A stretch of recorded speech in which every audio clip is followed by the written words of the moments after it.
नमस्कार, आवाज इंडिया में आप सभी का स्वागत है। मैं हूं सीमा। खबरों की शुरुआत करते हैं। सबसे पहले नजर डाल लेते हैं हेडलाइंस पर। पीएम मोदी का भूटान दौरा, जल विद्युत परियोजनाओं और कनेक्टिविटी सहयोग के जरिए भारत भूटान साझेदारी को मिली नई दिशा।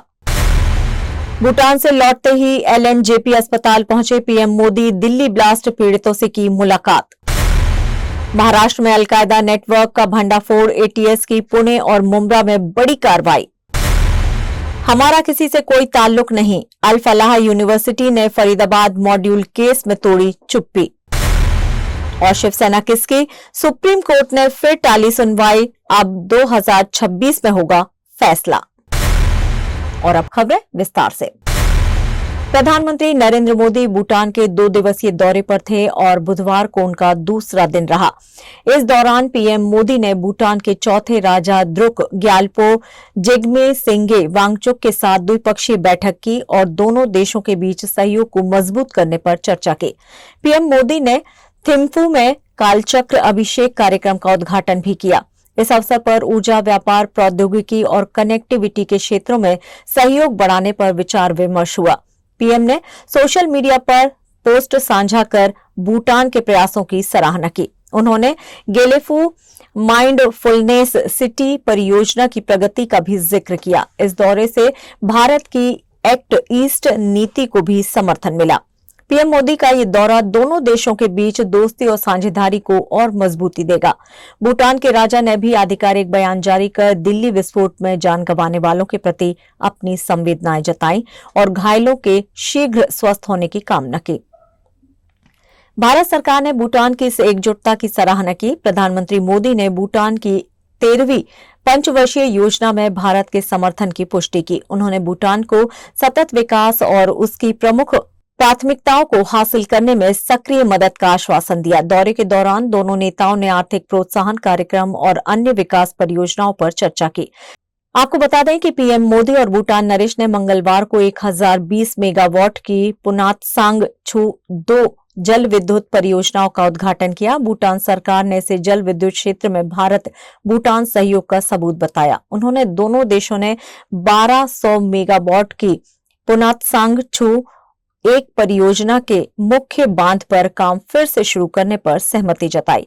इस परियोजना के पूरा होने पर यह संयुक्त रूप से विकसित सबसे बड़ी जल विद्युत परियोजना होगी। पीएम मोदी ने भूटान दौरे को पूरा कर भारत के लिए प्रस्थान किया। एयरपोर्ट पर भूटान के राजा और प्रधानमंत्री ने उन्हें विदाई दी। इस दौरे के दौरान दोनों देशों के बीच ऊर्जा, विकास और साझेदारी के नए आयाम खुले हैं। प्रधानमंत्री नरेंद्र मोदी 2 दिवसीय भूटान दौरे से वापस लौट चुके हैं। दिल्ली में लैंड होने के बाद सीधे पीएम आवास जाने की बजाय प्रधानमंत्री नरेंद्र मोदी ने वो किया जिसकी किसी को उम्मीद नहीं थी। विमान से उतरते ही सीधे प्रधानमंत्री आवास नहीं बल्कि दिल्ली के एलएनजेपी अस्पताल पहुंचे, वहां जहां दिल्ली ब्लास्ट के घायल जख्मी हैं और देश के दिल को झकझोर देने वाला वो धमाका हुआ था। पीएम मोदी ने खुद घायलों का हाल जाना, डॉक्टरों से रिपोर्ट ली और पीड़ितों के परिवारों को भरोसा दिया केंद्र सरकार हर संभव मदद देगी। भूटान में भी प्रधानमंत्री ने साफ कहा था कि किसी भी षड्यंत्रकारी को छोड़ा नहीं जाएगा और अब दिल्ली लौटते ही उनके एक्शन ने उस बयान को जमीन पर उतार दिया। इस बीच एनआईए ने लाल किले मेट्रो स्टेशन ब्लास्ट केस की जांच संभाल ली है। दिल्ली पुलिस ने यूएपीए की धाराओं के तहत केस दर्ज किया है और अब फोकस है उस शख्स पर जिसका नाम है उमर। वो पुलवामा का रहने वाला है जिसने 2017 में एमबीबीएस किया और अब इस ब्लास्ट में नाम सामने आया है।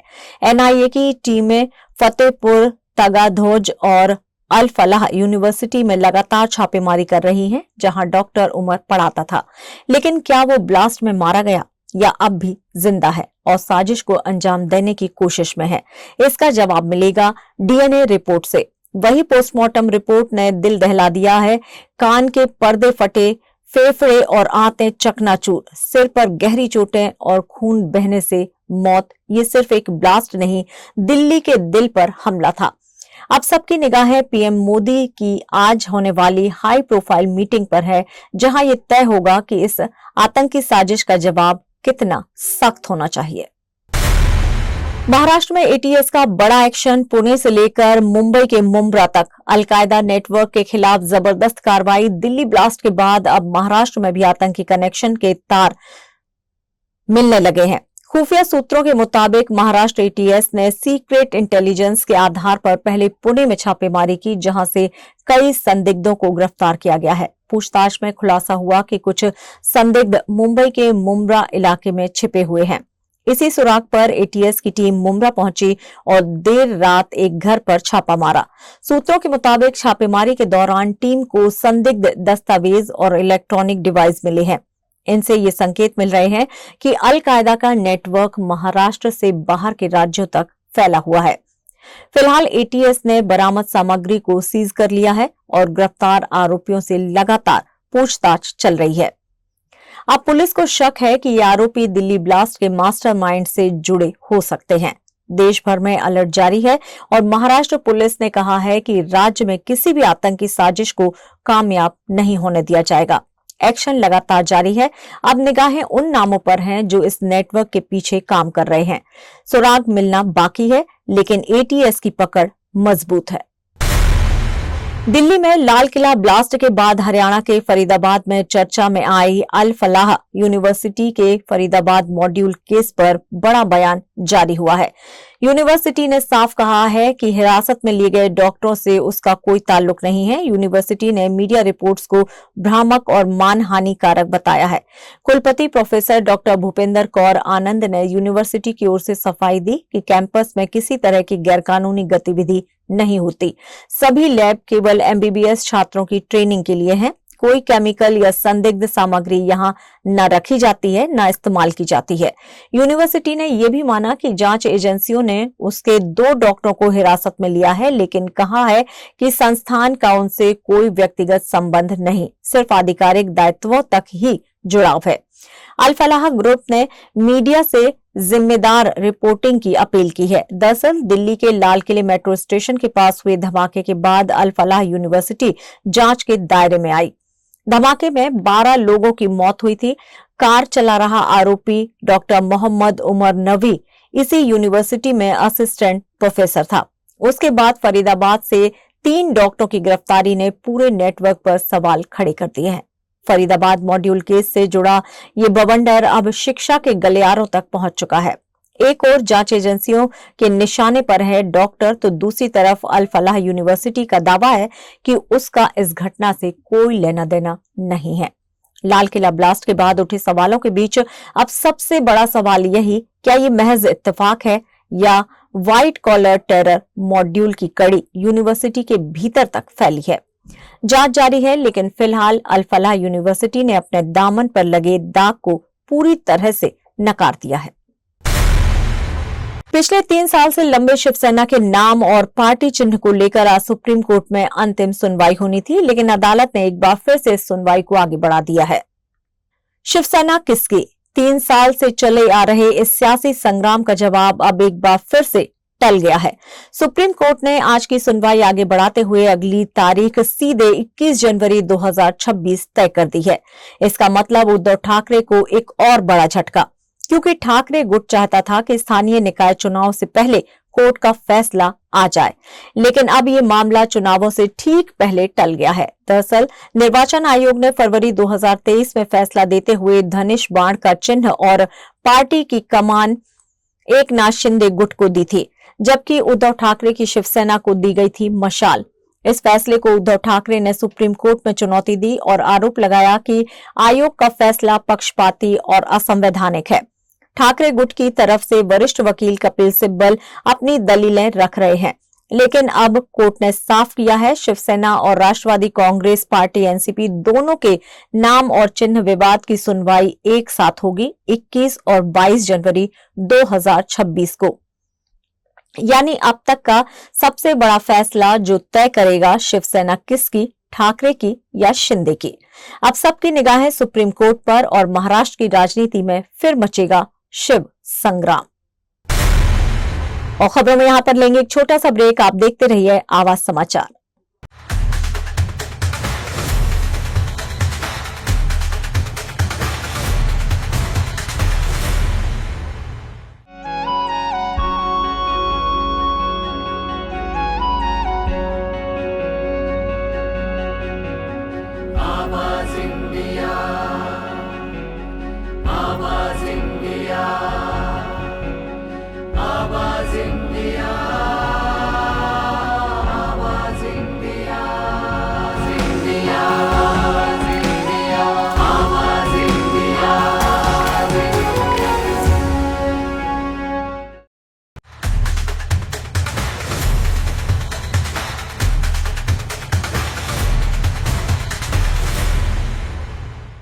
ब्रेक के बाद एक बार फिर से आप सभी का स्वागत है। बढ़ते हैं अपनी अगली खबर की ओर।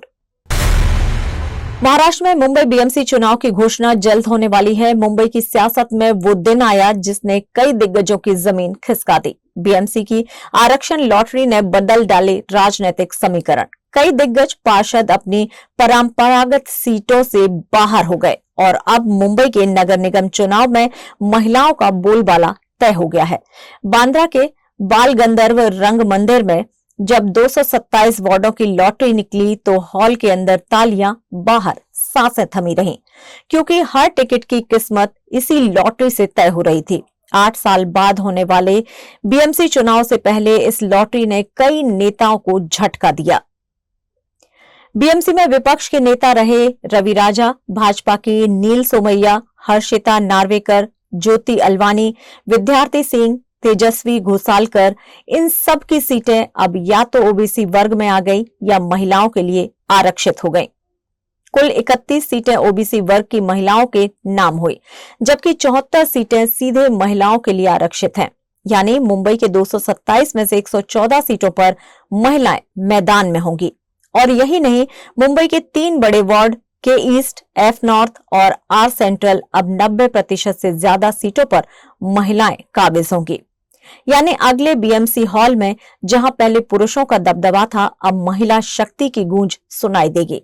हालांकि कुछ पुराने खिलाड़ी इस बार भी लकी रहे। किशोरी पेडनेकर, शीतल महात्रे, निहाल शाह, प्रकाश गंगाधरे, सागर ठाकुर, इनकी सीटें आरक्षण की मार से बच गईं। और अगर पार्टी ने टिकट दिया तो ये फिर से अपनी ही सीट से मैदान में उतर सकते हैं। मुंबई में अब ये तय है कि बीएमसी की अगली बिसात पर महिलाएं होंगी मजबूत मोहरे, और दिग्गज नेताओं के लिए ये चुनाव कभी न भूलने वाला इम्तिहान साबित हो सकता है। उत्तराखंड सरकार ने राज्य में देवभूमि परिवार योजना लागू करने का बड़ा फैसला लिया है। मुख्यमंत्री पुष्कर सिंह धामी की अध्यक्षता में हुई कैबिनेट बैठक में इस योजना को मंजूरी दी गई। योजना के तहत राज्य में रह रहे सभी परिवारों की पहचान के लिए एक विशेष आईडी बनाई जाएगी। इस बैठक में कुल 12 प्रस्तावों पर मोहर लगी। इसके साथ ही उत्तराखंड पूर्व सैनिक कल्याण निगम के कर्मचारियों के नियमितीकरण और वेतन संबंधी मामलों पर निर्णय के लिए एक मंत्रिमंडलीय उप समिति गठित की गई है, जो 2 महीने में अपनी रिपोर्ट देगी। बैठक में यह भी तय हुआ है कि उपनल के माध्यम से अब विदेशों में भी रोजगार के अवसर उपलब्ध कराए जाएंगे। आपदा में मृतकों के आश्रितों को अब 4 लाख की बजाय 5 लाख रुपए की आर्थिक सहायता मिलेगी, जबकि पक्का मकान ध्वस्त होने की स्थिति में भी 5 लाख रुपए का मुआवजा दिया जाएगा। इसके अलावा दैनिक, संविदा और तदर्थ कर्मचारियों के नियमितीकरण पर भी उप समिति बनाई जाएगी, जो इसके लिए कट ऑफ डेट तय करेगी।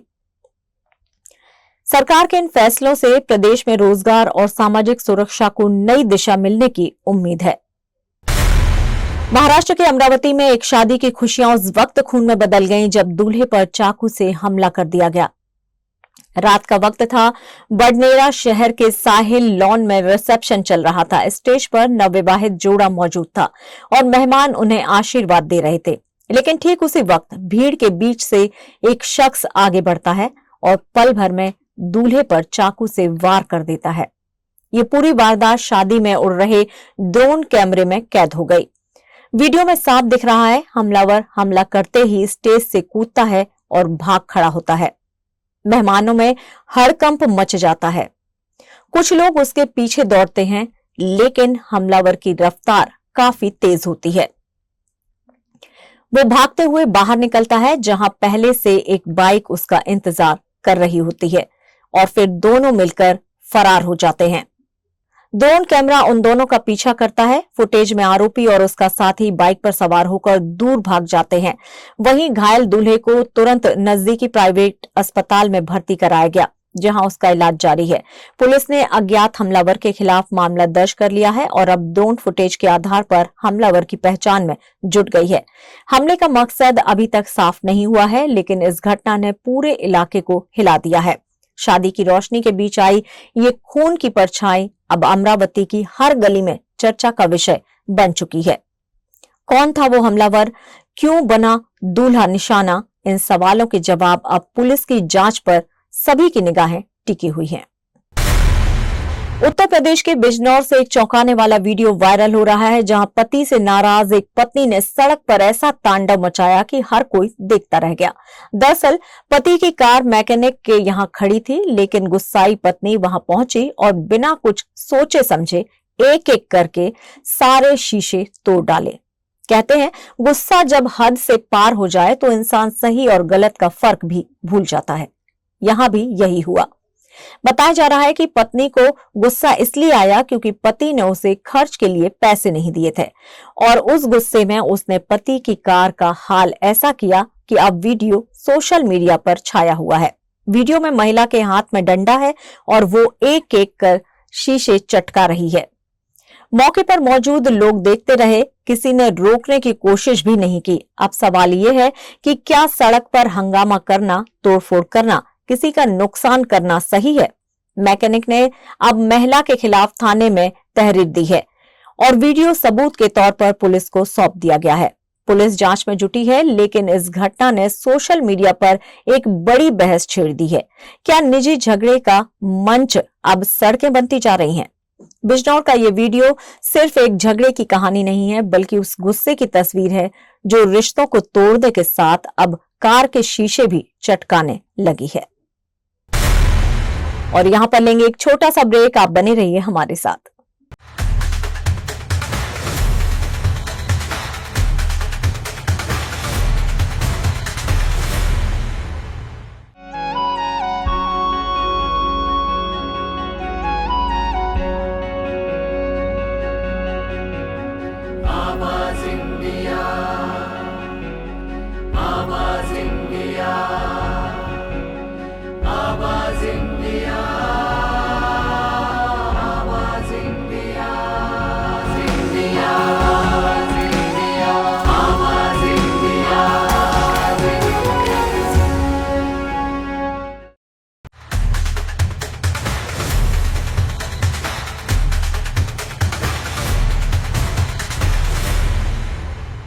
ब्रेक के बाद एक बार फिर से आप सभी का स्वागत है। बढ़ते हैं अपनी अगली खबर की ओर। अभिनेता गोविंदा की तबीयत बिगड़ने के बाद उन्हें मंगलवार आधी रात को इमरजेंसी में अस्पताल में भर्ती कराया गया, लेकिन अब उनकी सेहत पहले से काफी बेहतर है और उन्हें अस्पताल से डिस्चार्ज भी कर दिया गया है। अस्पताल के बाहर आते हुए गोविंदा ने मीडिया से बात की और बताया कि अब वो बिल्कुल ठीक है। उन्होंने कहा, ज्यादा हार्ड वर्क कर लिया था, थकान हो गई थी। मुझे लगता है योग प्राणायाम ही सबसे अच्छा है। हैवी एक्सरसाइज मुश्किल होती है। इस दौरान वे black T shirt, maroon jacket और जीन्स में नजर आए। आपको बता दें, गोविंदा के करीबी दोस्त और वकील ललित ने बताया कि रात को उन्हें अचानक घुटन और बेचैनी महसूस हुई, जिसके बाद उन्हें तुरंत अस्पताल ले जाया गया। उस समय उनकी पत्नी सुनीता किसी शादी में शामिल होने शहर से बाहर थी और बेटी टीना चंडीगढ़ में काम के सिलसिले में गई हुई थी। डॉक्टर ने गोविंदा की पूरी जांच की और अब पूरी तरह से उन्हें स्वस्थ बताया। गोविंदा ने फैंस का धन्यवाद करते हुए कहा कि अब वे अपने स्वास्थ्य पर और ध्यान देंगे। क्रिकेट के मैदान से दूर रहकर भी विराट कोहली ने आईसीसी की ताजा ओडीआई रैंकिंग में कमाल कर दिखाया है। बिना खेले ही उन्हें एक स्थान का फायदा हुआ है और वो टॉप 5 में पहुंच गए हैं। वहीं पाकिस्तान के बाबर आजम को फ्लॉप प्रदर्शन का खामियाजा भुगतना पड़ा और वे 2 स्थान नीचे खिसककर 7वें नंबर पर पहुंच गए हैं। इस हफ्ते टीम इंडिया ने कोई वनडे मैच नहीं खेला, लेकिन खिलाड़ियों की रैंकिंग में दिलचस्प बदलाव देखने को मिला है। श्रीलंका के चरित असलंका को भी रैंकिंग में फायदा हुआ है। आईसीसी रैंकिंग में भारत के रोहित शर्मा 781 रेटिंग पॉइंट्स के साथ नंबर 1 बल्लेबाज बने हैं। अफगानिस्तान के इब्राहिम जादरान 764 पॉइंट्स के साथ दूसरे स्थान पर, न्यूजीलैंड के डेरियल मिशेल 746 पॉइंट्स के साथ तीसरे और भारत के शुभमन गिल 745 पॉइंट्स के साथ चौथे स्थान पर है। विराट कोहली 725 पॉइंट के साथ 5वें स्थान पर पहुंच गए हैं। वहीं पाकिस्तान के बाबर आजम की बात करें तो वो 709 पॉइंट्स पर 7वें नंबर पर हैं। टी20 रैंकिंग में भी भारतीय खिलाड़ियों की स्थिति में हल्का बदलाव देखने को मिला है। टी20 बल्लेबाजी रैंकिंग में अभिषेक शर्मा ने अपना पहला स्थान बरकरार रखा है। हालांकि तिलक वर्मा को 2 स्थान का नुकसान हुआ है और वे तीसरे से 5वें स्थान पर पहुंच गए हैं। ऑलराउंडर रैंकिंग में हार्दिक पांड्या भी एक पायदान फिसलकर चौथे से 5वें नंबर पर आ गए हैं। टीम इंडिया के लिए यह हफ्ता भले ही मैचों से खाली रहा हो, लेकिन रैंकिंग में उनके खिलाड़ियों की मजबूती ने फैंस का दिल जीत लिया है। सोशल मीडिया पर इन दिनों अफगानिस्तान के स्टार ऑलराउंडर राशिद खान की एक तस्वीर तेजी से वायरल हो रही है और फोटो में वो एक खूबसूरत महिला के साथ नजर आ रहे हैं, जिससे फैंस में ये चर्चा शुरू हो गई है कि शायद राशिद ने गुपचुप दूसरी शादी कर ली है। तस्वीर नीदरलैंड में एक चैरिटी इवेंट के दौरान ली गई है, जहां दोनों की मुस्कुराती हुई झलकें कैमरे में कैद हो गई। सोशल मीडिया पर लोगों ने तुरंत तरह तरह की अटकलें लगानी शुरू कर दी है। बढ़ते सवालों को देखते हुए राशिद खान ने खुद ही सोशल मीडिया पर सफाई दी। उन्होंने लिखा कि 2 अगस्त 2025 उनके जीवन का नया और बेहद महत्वपूर्ण अध्याय था, जब उन्होंने शादी की। उन्होंने बताया कि ये वही महिला है जो उनके लिए हमेशा प्यार और सुकून की मिसाल रही हैं। राशिद ने फैंस से कहा कि हाल ही में उन्होंने पत्नी के साथ एक चैरिटी इवेंट में भाग लिया था और तस्वीर की वजह से गलतफहमियां फैली। उन्होंने सबका धन्यवाद किया और प्यार व समझदारी की सराहना की। राशिद खान ने पिछली शादी की यादें भी साझा की, जो अक्टूबर 2024 में पख्तून रीति रिवाज के अनुसार संपन्न हुई थी। उस दिन उन्होंने अपने 3 भाइयों के साथ निकाह किया था और अफगानिस्तान टीम के कई खिलाड़ी शामिल हुए थे। अब 2 अगस्त 2025 की तारीख सामने आने के बाद लोग सवाल कर रहे हैं कि ये दूसरी शादी है या पहले विवाह के धार्मिक रीति का पुनः आयोजन। और फिलहाल आवाज समाचार में इतना ही, लेकिन आप देखते रहिए आवाज इंडिया। नमस्कार।